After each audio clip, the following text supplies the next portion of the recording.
Okay, remember we are doing video, so no picking noses, no scratching, or exactly. So thank you. All right, 3, 2. Welcome back to Earth Station One. Now it is time to do the Rings of Power. Fans of Middle Earth, beware. We are going to spoil the hell out of this one if you haven't seen it yet. So come on, bring it on, Mikey. Yeah, and we got a great crew to do it. There's a lot to talk about here, a lot to unpack, so we'll do as the best we can. And we've got with us some good friends of the station. We have MD Jackson joining us again. MD, thank you. Thank you. Thanks for having me back after the last time. Absolutely, absolutely. No, you did all right. You did all right. And Chip, we invited you back too. Yeah. And I don't know why. It's not even a science episode. Jeez. I know, right? Well, there's might be science. Well, no, there's not. No, there's no science in this. This makes us feel. This makes us feel a little academic. Because there is something actually with the Lord of the Rings. I guess it's just because of Tolkien and the history of the books and everything. But there just seems to be a literary factor, even on the movies and the TV, like whatever Tolkien comes out, like Hobbit, Lord of the Rings, whatever. It seems like there's a literary quality to it. It feels like there's a depth to this material that is unlike anything else. I mean, we are blessed to have tons of fantasy series and movies on right now, and yet Lord of the Rings still stands out to me. Of course, it doesn't hurt that Amazon puts up like $1 billion like as the budget. So a lot of expectations going into this. Chip, we'll start with you. What were your thoughts leading up to this series? Were you excited? Were you just kind of like curious? What was going on there? I would say that when I first heard about the series and started looking into some of the stuff that was coming out, I would put it the same way I put it with a lot of comic book adaptations. I'm cautiously optimistic. I want it to be good because I like this material. I've read the Silmarillion, I've read a lot of them, and I was like, please be good, please be good. So cautiously optimistic. I was hopeful that they've learned from a lot of these that good adaptations work.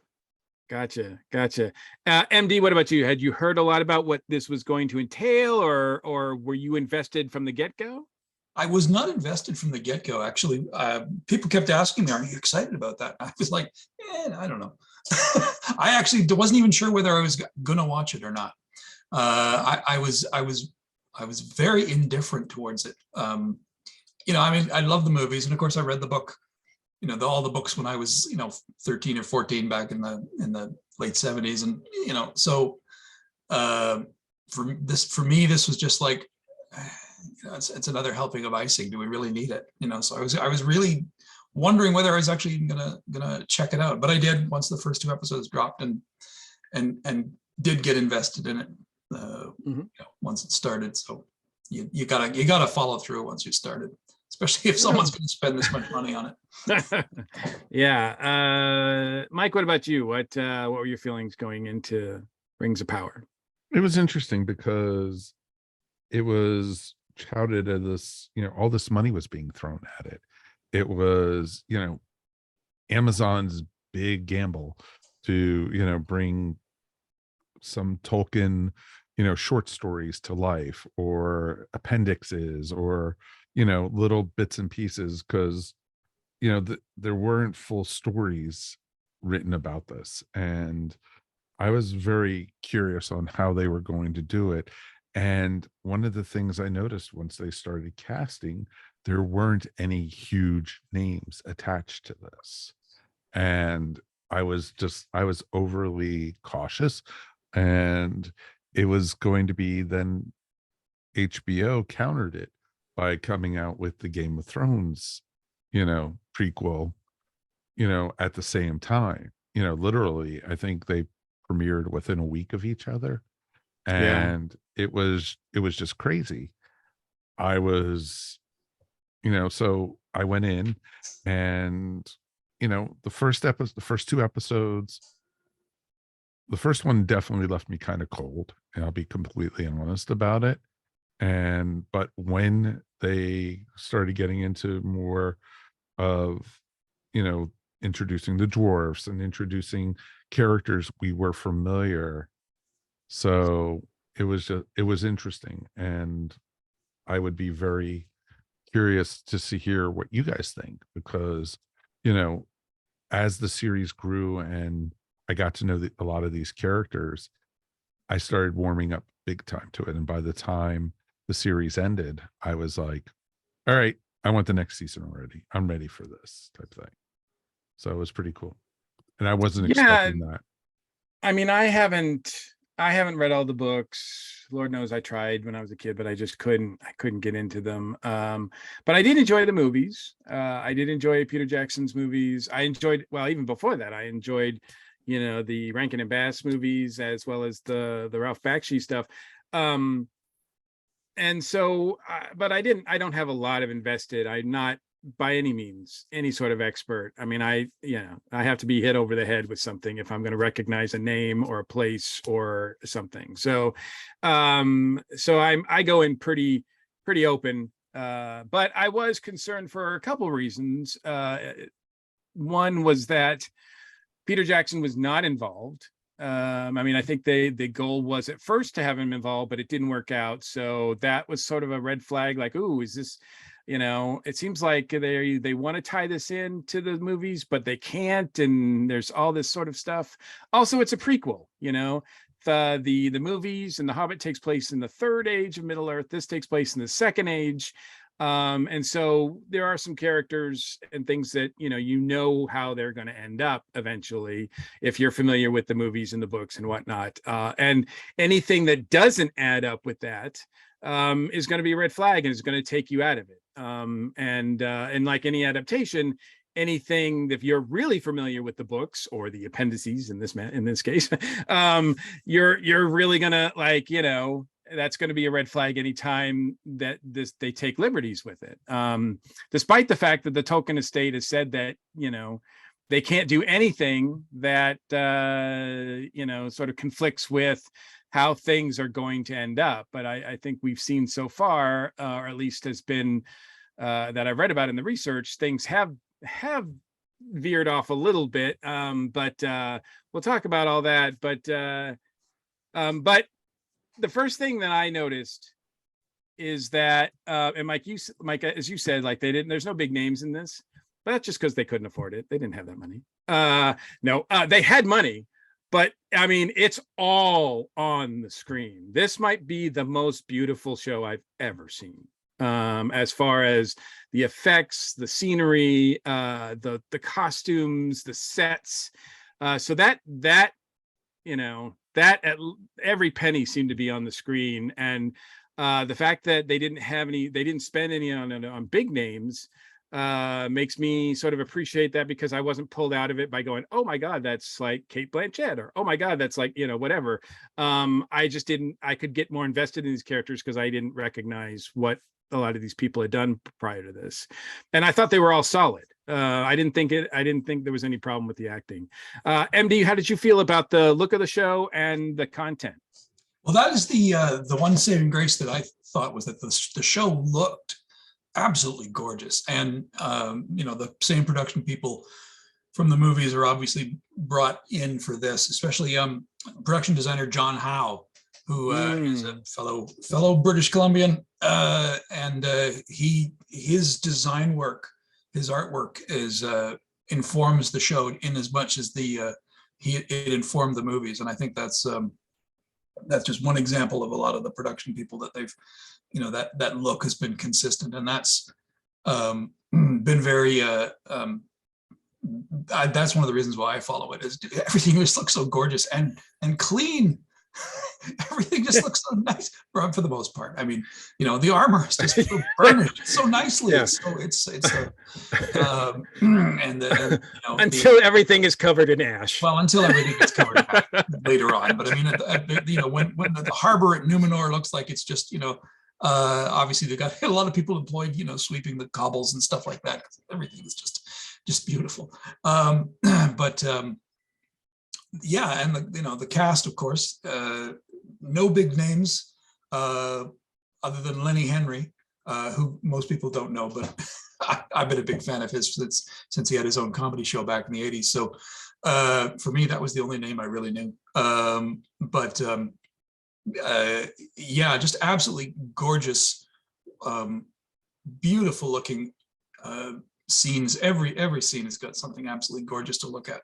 And the other thing, of course, is the Howard Shore theme. I mean, Bear McCreary does the incidental music, but Howard Shore, who did the music for the movies, was brought in to do the overall theme, which gives it that very, same feel as the motion picture. So it is of a set with the movies anyway. I mean, as far as the books go, all of this material is pulled from the appendices, which is probably the part of the last book that you didn't read. You got to the end of Return of the King, and it's like, oh wow, that was fantastic. And there's all this appendices. And I mean, unless you're really, really jonesing for more Tolkien, this is before the Silmarillion came out. And honestly, if you tried to read that, you were way too into it. You were way more into it than I was. I tried, I couldn't do it. But yeah, the appendices was probably the one, other than about, there was one thing about hobbits, about hobbits. So I thought, yeah, I'll read that. And then it's like, yeah, okay, this is really boring. I'm done with the book. I didn't read the rest of it. So, so mining from that material is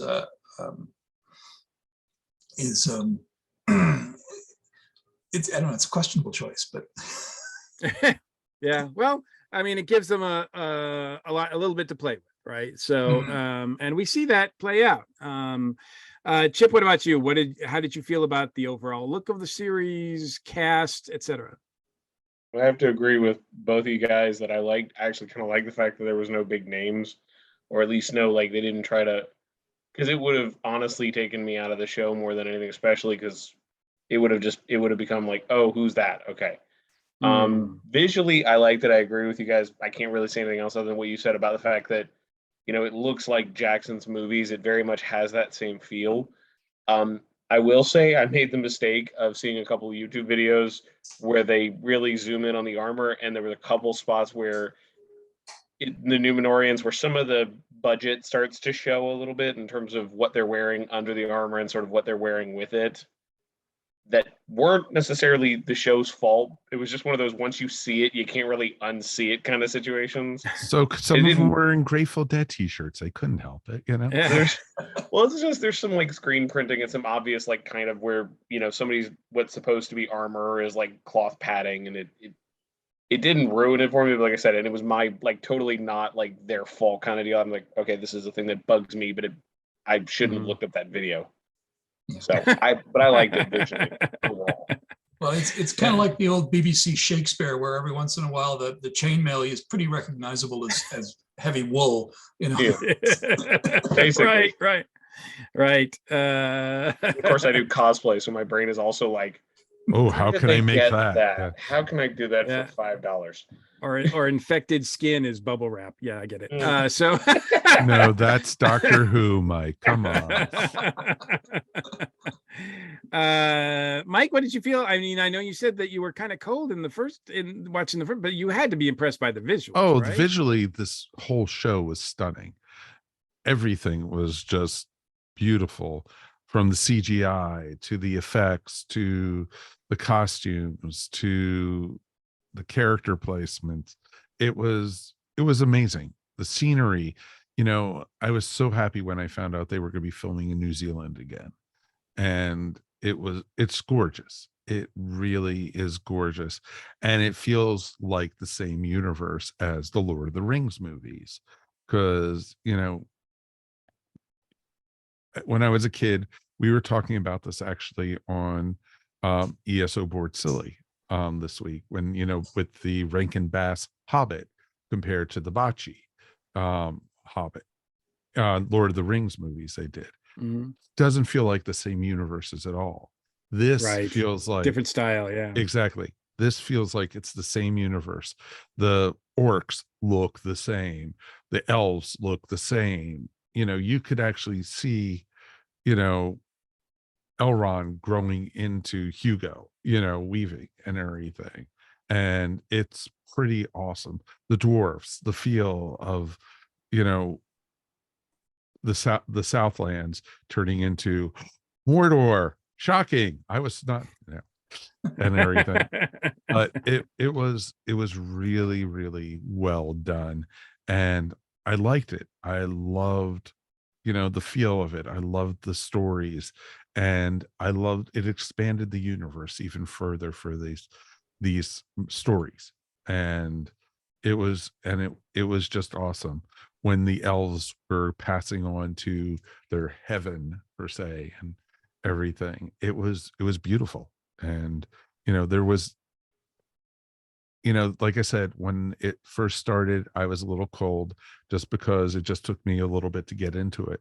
But once it caught on and everything, I was just like, okay, what next? What next? I want to see what happens and everything. It's Even the beauty of what they call them, the little feet or whatever, the hard feet, Foots. Mhm. Harfoots. It was amazing how innocent they were and how to nature they were and how they tied it in. And you could see them that they eventually would become the hobbits and everything.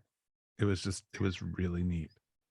The yeah, I will say, it's been a long time since Peter Jackson made these movies, and a lot's changed. And we've seen a lot of, I think the most striking thing that's changed is that Game of Thrones became a thing, and a huge thing, so that one of the reasons that Lord of the Rings is back is because of the success probably of Game of Thrones. And so there would be a tendency to think that that would be an influence on this new series. And yet, if it's there, I don't think it's directly, though. It's certainly not a darker version of Lord of the Rings. I think this, if anything, it reinforces what Lord of the Rings and Tolkien and Peter Jackson brought to that series, where you have bad and evil, but you also have, like, one thing that you don't have in Game of Thrones is really, really good people, and really, really good creatures, and a lot of space. Like, you very rarely see on Game of Thrones like a beautiful shot of, like, the scenery, or from way above.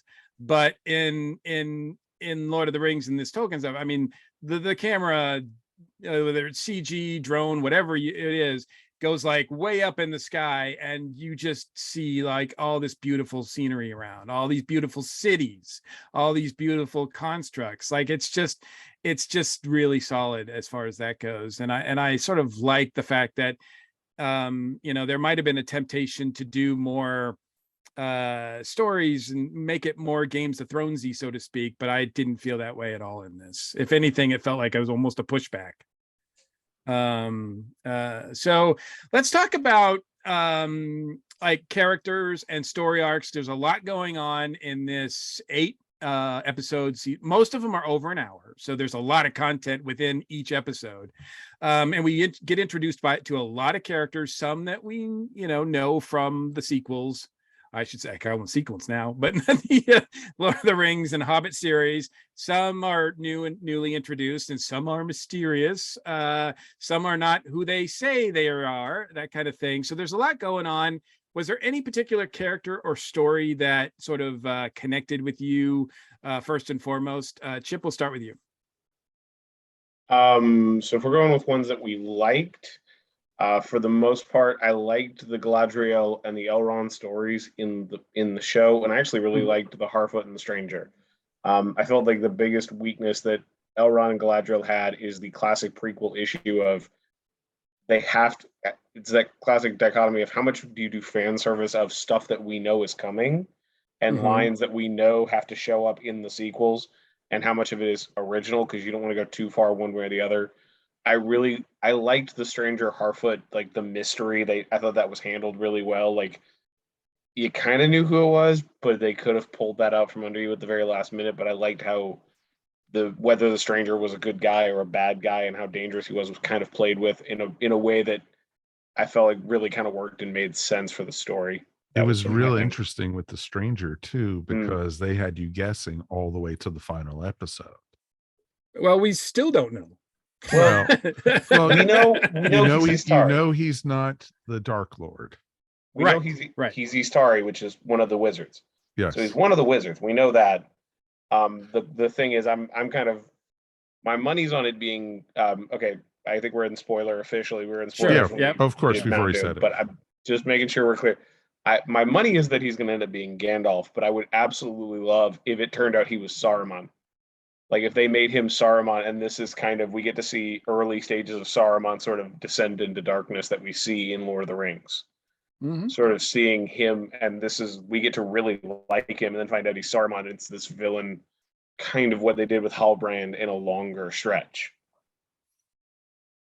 Yeah, there's the two big mysteries that the series that this season sets up is who is the stranger, and who is Sauron. And you know, that's it, you kind of feel like that the series is trying to tell you that they're one and the same, but yet everything that you see sort of negates that, and so it doesn't feel right. And yet so we do find out in the last episode who the stranger is, at least who he's not. Yeah. Oh, you totally found out who he's but not. I think, you know, obviously the series sets up that stranger is Gandalf right from the beginning. But that's almost too easy, right? Like, nah, it can't be, because that's, but maybe it's not gonna, maybe it's that simple, because this show does, you know, Game of Thrones Hobbit does not like pull the wool out that often. It's sometimes the Hobbit is just a Hobbit, right? Like it's like MB, any thoughts on the stranger storyline? It could be Radagast for all we know, really. I mean, Touche. Be a blue wizard for all we know. Wasn't he shorter? That would be an interesting take if he actually were Saruman, because Saruman was one of the Astari. He was respected, and he's the head of the order. And the fact that he turned to darkness was a surprise in the first film. Well, surprise to anyone who, all the characters anyway, who was watching. It's like, yeah, it's Christopher Lee. We know he's going to be bad. You know? But yeah, this could go any way. I suspect it probably is going to be Gandalf, but with his affinity for the little folk, the Harfoots, who eventually evolve into hobbits. But yeah, the Galadriel. It's very intense, very driven. Yeah. It's like, what happened? You know, because the Galadriel we knew from the movies is very ethereal, very, very, very chill. You know, and this Galadriel is very intense. I mean, she jumps off the boat just before going into heaven and swims all the way back to Middle Earth or Numenor. But yeah, the characterization was interesting, and I like the fact that all the elves basically sounded like they had just sort of, you know, they just got, you know, finished their exams at Eton. You know, oh yeah, their dialogue, they're the way they're written is just, yeah, same thing. It's like, yeah, the way they speak and everything. It's sort of refreshing though. I really like. I mean, it takes a while it takes talent to master that, both writing it and delivering it. And I thought it was pretty solid. And the look of them, I mean, they're so clean, and their haircuts are just perfect. And the, you know, the ears are, you know, they're all sort of, you know, very well done. And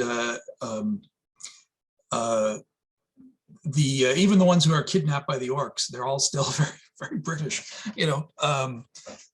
Actually the orcs, I thought that the way that they did the orcs was really, because, you know, you're used to sort of seeing orcs as, you know, yeah, they're these guys, they bumble around, but they are actually really nasty guys. And there's one orc in that one scene where he comes up to the floor, and these guys cannot handle this one orc. You know, you're used to seeing Legolas and you know, Aragorn just sort of lopping off heads left, right, and center. But you got to realize, you know, these are just normal guys. They're not warriors, and one orc is actually really dangerous, tough to kill. Yeah, and you know, they did a good job of making them very frightening, and a very palpable threat. They were just not cannon fodder in this at all. Yeah, they're not just going to be crushed by rocks or whatever. And you know, they are, you know, they're a very dangerous, deadly threat. And I thought the series did a good job at establishing that, you know, right off the bat. And of course, the Harfoots all sounded like someone had just rousted them out of a pub in you know, Dublin or something like that. You know. Mike, was there a particular character or storyline that you appreciated in this run? I actually really enjoyed the kinship between Elrond and also, of course, Derwin. Yes. I loved that. I thought the two of them, the chemistry between the two of them, and then to throw in Derwin's wife, Disa. Yeah, she is awesome. like, she almost like well, as typical of anything else that involves like Tolkien. The dwarves like almost steal the show. Like, they come this close to stealing the show. Because I like you said, Mike, like I'm watching it and I like it. I'm all in. Galadriel, Yeah. sorry. Yeah, thank you. Is compelling to me. I think she's fantastic. I think that it's an interesting arc. But then once the dwarves are introduced, I'm like, oh my God, this show got just so much livelier, so much better. I can connect with it. Well, I loved how he Derwin confronted his father, and and it was interesting, especially once they found the medal, and how it could save the elves, but they use it later on for so much more, because that's what they used. What was it, Frodo's chainmail and everything in the Lord of the Rings, and was created from that. And I loved the scene where the king had the leaf that was restored by the metal and tossed it down the hole, and then caught, when it got to the bottom, what was waiting down there for them. And that was just awesome. It was just like foreshadowing, big time. But I also liked the story that was going on. I'm going to torture the names, sorry, but it's Arender. He was the elf who got captured by the by the orcs, and who's in love with the mortal. Exactly. But a human. But it's funny because he's not the first elf to obviously have a relationship with a human, because Elrond is half elf and everything. So, and I didn't know that. I was like surprised by that. So it's just like, oh, I didn't know. So it was interesting, and I liked that storyline. I thought he was almost like the Energizer Bunny. He just kept on going and going and going. But he went through a lot. Oh, he did. And maybe more so than anybody else this first season. I mean, he went through a lot. Well, having his whole troop of elves being captured by the orcs and having to work to help dig the tunnels, and that's when you realized how scary the orcs were again, because you thought, oh, he's going to escape, he's just going to wipe them out, blah blah blah. But no, they took them out and everything. And then you had their leader, who was a former elf. He got corrupted. Creepy. Oh, very much so. Nothing creepier than a corrupted elf, I think. Which is awesome though. And it kept you guessing, because you were kept on trying to guess who was Sauron until the final episode. And it's funny, in an interview, the actor who actually ended up becoming Sauron, when he was first reading the scripts, and all the way through the first couple episodes, he had no idea that he was eventually going to be Sauron. Which is awesome. How do you guys feel that was telegraphed at all, or was it a surprise that Halbrand turned out to be Sauron? I don't feel it was telegraphed at all. As a matter of fact, I was almost suspecting that they'd kind of made it up on the fly. But I guess, and that's one of the themes of the whole series was mistaken identities. And because there is the mistaken, I mean, Galadriel assumes that this guy that she meets on the ship is Halbrand, because he's got the necklace thing. She assumes he's the king of the Southland. the there is also the mistaken identity when those three weird women who find the stranger, and they assume it's Sauron, but it's not. He's not Sauron. He's good.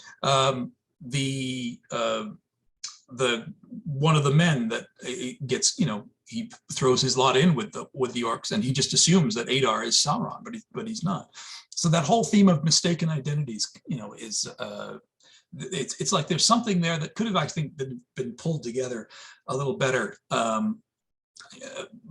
It's writing's hard, and bringing bringing these themes in, to sort of a satisfying conclusion is it eluded, I think, the writers here, because there was a lot of potential underlying themes that just don't sort of gel in the end. And in fact, that was one of the problems that I had with it, was that so many, these people, it's like, how, that's a little dim, it's a little stupid that Galadriel assumes just because he's wearing the necklace that he is, and also that the three weird villains in the end, those women, the Sisters of Mercy or whatever they were. Yeah, because he came in on the fireball, I guess they figured, okay, that's our guy, but it's like, oh wait, no, it's not. Well, to be fair, Galadriel is not wrong, and Halbrand's not wrong when he says that he's the king of the Southland. I mean, he ends up being it's the head of the Southland. Not quite the way that, but not the Southland you were expecting. Exactly. Because there is that, and to your point, I do think. All right, so I don't think anything is really left up to chance. I mean, according to the showrunners, they say that they know what the last shot's going to be. They have signed on to do 5 seasons, 50 hours plus of material here. Although they will say that I don't know what happened. I don't know if it was COVID or some other reason, but they did change this season from 10 to 8 episodes. So if things start to move a little faster in the last couple of episodes, that's why. But I thought that was helpful, actually. Not that I was minding the pace, but it just seemed like, okay, we're building up to something. I do like it when a finale kind of ends. It didn't feel rushed at all at the end. No. Didn't? Do you? Okay. No, it didn't. That's good. It was interesting, you had your oh my god moment when Mount Doom exploded and everything at the end of the 7th episode. Man, I thought they were all, I mean, I knew they couldn't be, but I was just like, man, they're all dead. like how can they, like, this wave of lava and fire is coming at everybody, and I'm like, how are they going to survive? And of course they'd have to, because they can't die there. Yeah. I will say that. Sorry. No, go ahead. No, Chip, go ahead. The twist was really my only big disappointment of the season, kind of like MD's saying, is that it didn't, for me, it wasn't I don't like, and I love Marvel, but it is Marvel's influence that every series has to have a twist villain now. And I think even Marvel fans will kind of admit that really worked in WandaVision, kind of worked in Loki, not really worked in anything else since, but everybody has to have this like surprise villain reveal at the end of the season, in the first season. And I was kind of banking on Halbrand ending up being the Witch King of Angmar, and then Sauron continuing to be this sort of nebulous presence as we went along. Like, I don't need to see, I don't want them to humanize Sauron. I don't want them to turn him into this guy who gets angry and sits in a chair and we hear talking. I like him better as, there's a reason Tolkien wrote him as a giant lidless eye, is because you can make that this big monstrous thing that's just scary. And that's what he's supposed to be. And I kind of wish they had left him kind of in this vague, second to none on Earth, on Middle Earth situation, and let Halbrand be somebody else. It would have been interesting at the end of the season, instead of him coming into the valley and seeing the volcano and everything. It would have been great to see him picking up the armor or something like that instead. It would have been like, okay, this makes sense.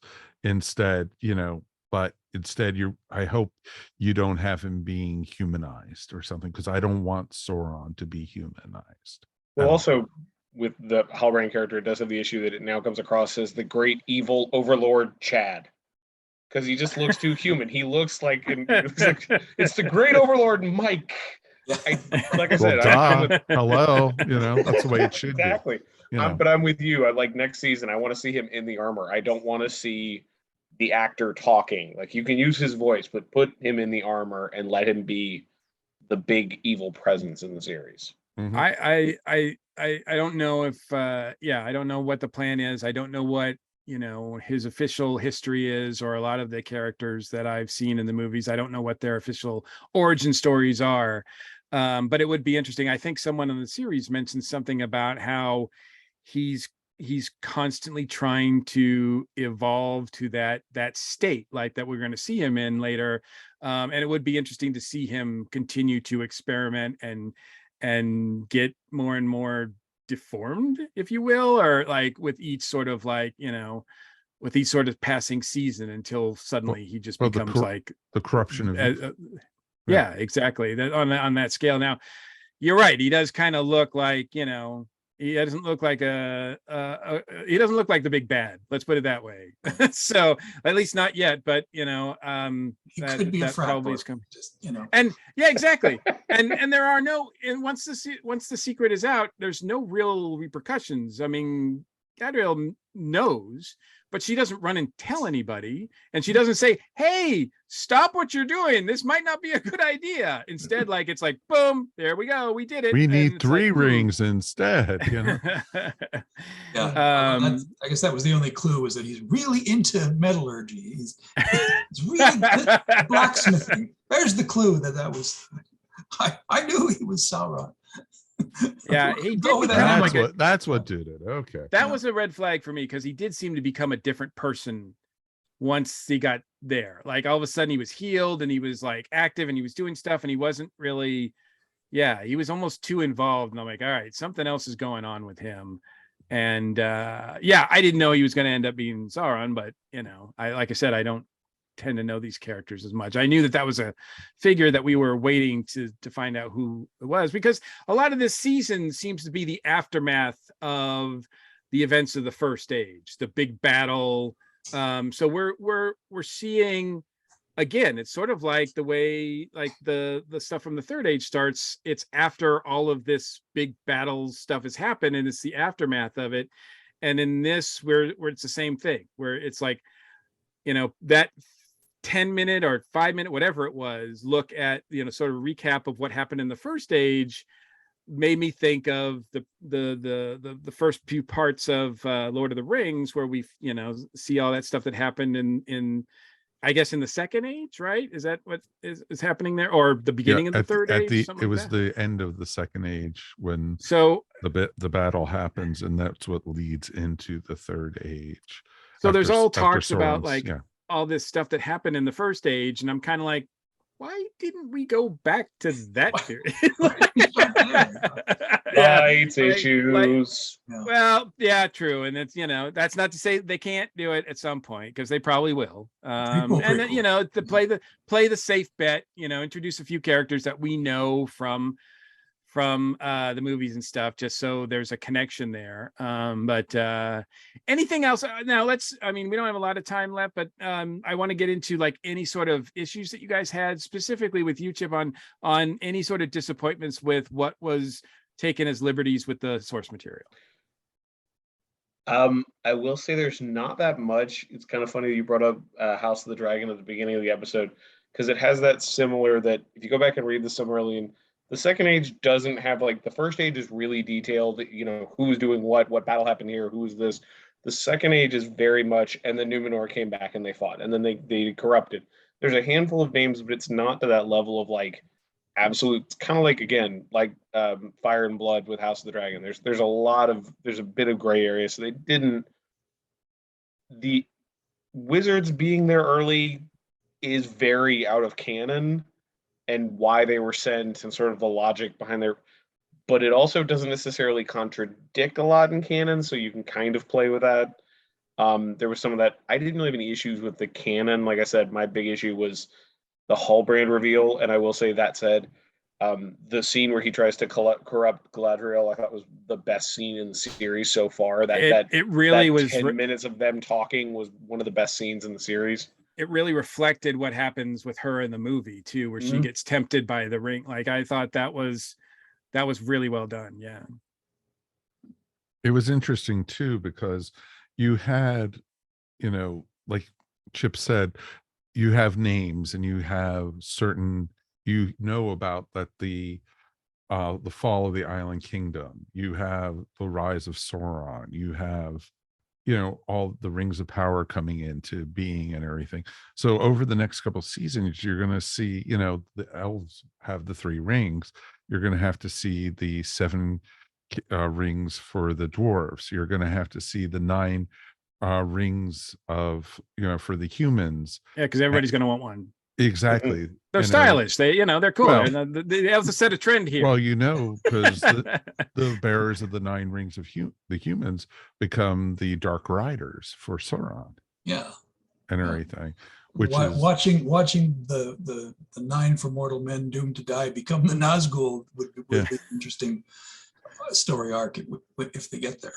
No, that's why I was kind of hoping it was Hallbrand. Sorry. Yeah, well, no, it totally made sense. I was thinking that too, because you also have the, the king of the men is the one who slashes the ring off of Sauron, and then he tries to take the ring for himself. Yeah, and it corrupts him, which is Isildur, who is missing and presumed dead at the end of the series, which I found kind of odd, because he's got to come back. Wait, exactly. is that the kid, sea captain's kid? Yeah. I know he's not dead.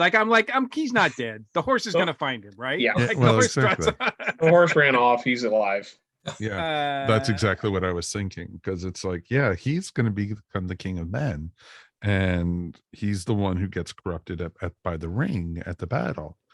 And it's what is it? It's Elrond who tries to convince him to throw it into Mount Doom, and he keeps it for himself, and that ends up killing him. He gets killed by it, and the ring falls into the river, and that's where Gollum finds it, or Smeagol. Wow. Are these like spoilers for season 5? Yes, Mike. 65-year-old spoilers. Maybe they go fully like non-canon, and the daughter will have his sister that's non-canon will end up having a son at the end of season 2. We've decided to name him after our brother Isildur, right. and it'll end up being like his grandson instead of his son. It'll be the big twist. Mike, to your point though, when you're talking about all these things that we get to see prior to the war that happens at the end of the Second Age and whatnot, one thing that I did really was like, oh my god, this is really living up to all the things that we heard about it in the Lord of the Rings movies, was what Khazad-dûm looked like prior to like all the bad stuff. Like they really made that dwarf city look amazing, and it was beautiful. we know what happens to it, so it's even more beautiful, but it's almost tragically beautiful, because you're like, man, this gets wrecked.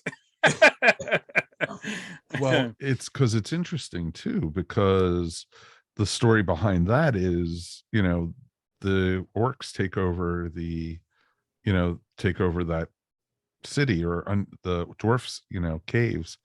And basically then after the Hobbit, some of the elves dwarfs try to go and try to recapture it to rebuild down there, and that turns out to be a total disaster for them, because that's one of the dwarfs who was in the Hobbit was the one that was in the tomb they were fighting over in Lord of the Rings and everything.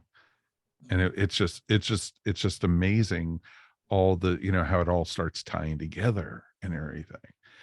Well, that's what's going to be happening in seasons to come, for sure. Like, well, I mean, we don't know exactly how far they're going to go, as far as into the events of the Second Age. What that last shot that they foresee is going to be, we don't know, and we don't know if there's going to be time jumps between seasons. But so we don't know a lot about what's coming. No, the time jumps is Game of Thrones, dude. Come on, you know that.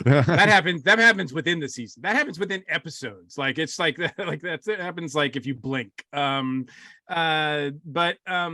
as far as Lord of the Ring goes, and yes, we've got a lot of potential things that we could see in this series. So that's kind of where I'm going to ask, where we're going to sort of our last little point of discussion here.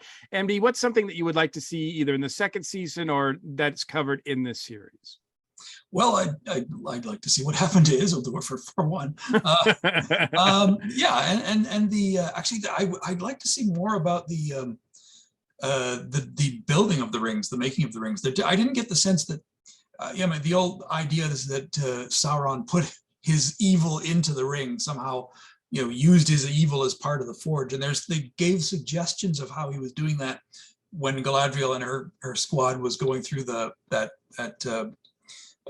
creepy underplace. Oh, right. And they sort of get the idea that he was doing these weird experiments to try and do something, absolutely horrible. But I didn't really see any of that when they were forging the three rings. It all looked very. There's the one bit of science in this is the science of metallurgy.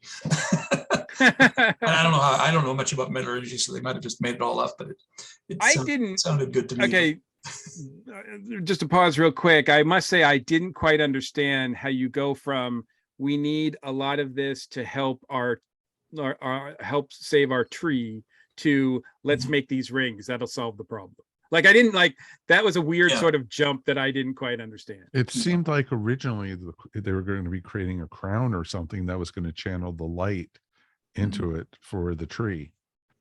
And so, but then they didn't have enough material, so that's where they went with the ring. And they're going to crown the tree. Well, it had to be a circle, sort of like the Large Hadron Collider, but in a crown kind of thing. And then, well, we don't have enough metal to do that, so we're just going to do the little rings. It's like a big project that just sort of gets smaller and smaller in scope as they deal with realities. Well, they did also bring up the idea of alloys. That's why they needed the Valar, the Valinor gold and silver. It was the whole point of that. That was sort of stretching out the mithril. And I think they were going to crown the king. I think that was the whole, because that's the thing that's repeatedly brought up in the books is that the three rings are the reasons why, and I'm going to get yelled at by book fans because I can't remember Elrond's kingdom.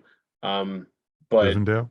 Yeah, thank you. Sorry, I had a brain fart. That's okay. But that's why Rivendell, that's why Mirkwood, that's why these elven kingdoms were still these like power bases in the Third Age, was because the people controlling them had the rings, and that was sort of that power was carried over into them. And that's why after Sauron is destroyed and the ring's power is kind of broken, they finally have to leave because their power is diminished by the destruction of the one.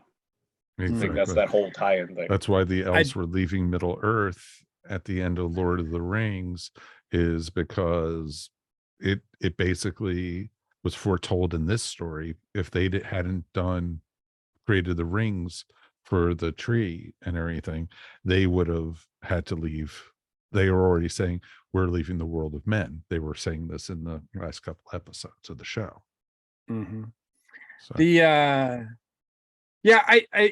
I get it. It's just sort of like, it sounds weird that, and it's just like one of those things. It's like, really, this elven metal, the only, like, then this whole city, the only examples you have of it are in this knife. Like, I'm like, really? Like that seems kind of stretchy, but okay, whatever. It is what it is. And it still looks good. It's still, the actors are still doing a great job. So I'm not complaining about that, but it's just one of those things that you kind of have to, like, magic, right? It's because it's magic. It has to move the plot along magically.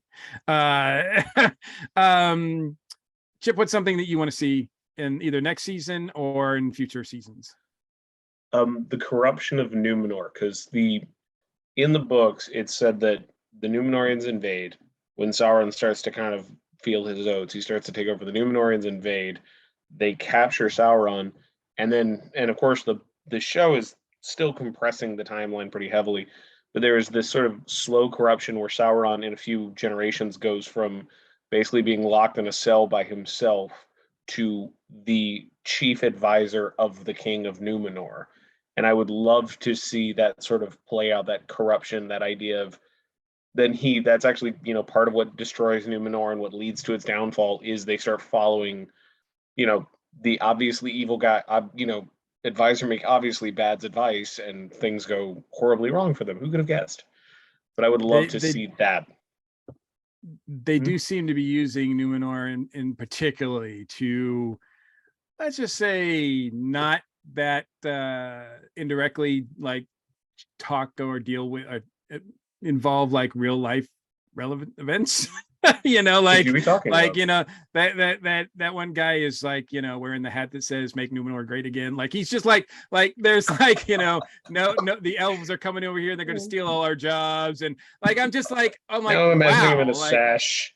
Like I'm just like wow, I don't recall like Lord of the Rings being so like relevant. And I'm like, I don't mind it, but it just seemed kind of like, okay, I can see where this is going. Mm-hmm. Well, so I definitely think there'll be more of that in play. Oh, very much so. You're going to see a lot of that. But this is also, in some of the stories that Tolkien did do, this all was supposed to take place over thousands of years. And I think unless they do some massive time jumps, it's going to have to be really compressed over 5 seasons. Yeah. Well, I mean, it is. I mean, I do think the way they compress it is, pretty okay. Like obviously the events that happen, it doesn't take just 3 days to have the events happen that happened in the series. Like it's over like years, right? So I think that's pretty solid. And I wouldn't be surprised if season 2 starts with a time jump. We're up even, I don't know, 100 years. I mean, because with a lot of these characters, except for the human ones, you can't really. Do even humans live a lot longer back then? The Numenorians, they're all descended from Elrond's brother, so they're all kind of quarter elven as well. So they live a little bit longer. Yeah, Aragorn talks about like he was 300 years old. That kind of. Oh wow. Yeah, gotcha. They have some ages on them. Gotcha. So yeah, I definitely think that I'm in. I don't know the history as well as, there's certainly a lot of people that read the books and are familiar with it. I don't even know the movies well enough to be like, oh, I hope that we see this character or that character and find out what, their origin or whatever. But I just am finding it really interesting that and I hope that the story keeps moving forward. I imagine it's just going to be a tale of light and dark. And that's what I expect from Tolkien, and a constant battle where you see folks that are tempted and give in to temptation and folks that resist it. And I think that's the key for me for these stories. And that's what I hope continues. I think it's going to be real interesting to see where they go with it. And let's just have fun with it. And I'm already waiting for season 2. Yeah, I don't know if we've got a date on when that might start. This seems like it's a lot to produce. A lot of effort goes into this. So I would imagine we're not going to get it really soon, but who knows? Like, they're pouring so much money into this that I have to believe that I would have liked to have been the one to see that. Like, I know some people saw the first 2 episodes on the big screen, I guess, when it first premiered. And that would have been, I bet it holds up just as well, unless you're really focusing on certain things like Chip did. Any final words about Rings of Power?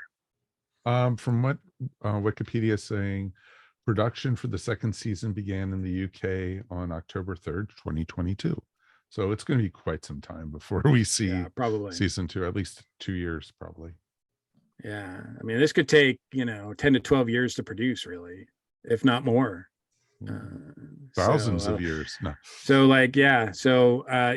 hire. I guess I'm good thing I hired all these young actors and actresses, because they're gonna be really old by the time the show's done. But and I do like. I will say, it seems like this first season was more Gadriel's story, and I thought that the actress who has a Tolkien name herself, Morford, I think.